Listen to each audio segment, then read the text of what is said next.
দেশের ইতিহাসে এই প্রথম কোনো প্রধানমন্ত্রী সেনাবাহিনীর প্রশিক্ষণে সশরীরে উপস্থিত হয়ে সেনা সদস্যদের সঙ্গে দীর্ঘ সময় কাটালেন।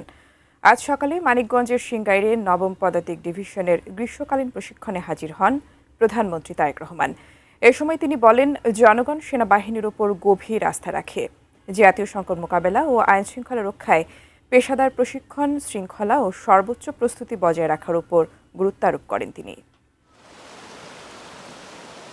সকাল 9:20 মানিকগঞ্জের সিংগাইরে বাংলাদেশ সেনাবাহিনীর নবম পদাতিক ডিভিশনের প্রশিক্ষণে হঠাৎই উপস্থিত হন প্রধানমন্ত্রী তারেক রহমান।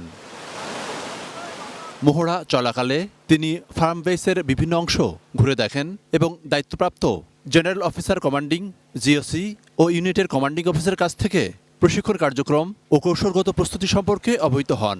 একজন কমান্ডারের মৌখিক অপারেশনাল নির্দেশনা মনোযোগ দিয়ে শোনেন এবং একটি রেড মহড়া প্রত্যক্ষ করেন প্রধানমন্ত্রী। 32 ইঞ্চি জেভিকো টিভি এখন মাত্র 15,000 টাকায়, সাথে পাচ্ছেন 3 বছরের প্যানেল ওয়ারেন্টি। যুদ্ধক্ষেত্রে সৈন্যদের অবস্থান গ্রহণ, রণকৌশল, সমরাস্ত্রের ব্যবহার এবং বাস্তবধর্মী প্রশিক্ষণের বিভিন্ন বিষয় পরিদর্শন করেন তিনি। বাংকারে নেমে অফিসার ও জওয়ানদের সঙ্গে রণকৌশল নিয়ে মতবিনিময় করেন।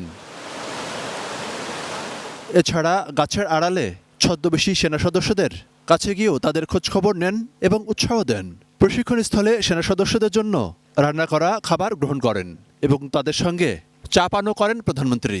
মাঠ পর্যায়ে তাদের সঙ্গে সরকার প্রধান দীর্ঘ সময় কাটানোয় উপস্থিত সেনা সদস্যরা উচ্ছ্বাস প্রকাশ করেন। পরে প্রধানমন্ত্রী তারেক রহমান দিক নির্দেশনামূলক বক্তব্য রাখেন।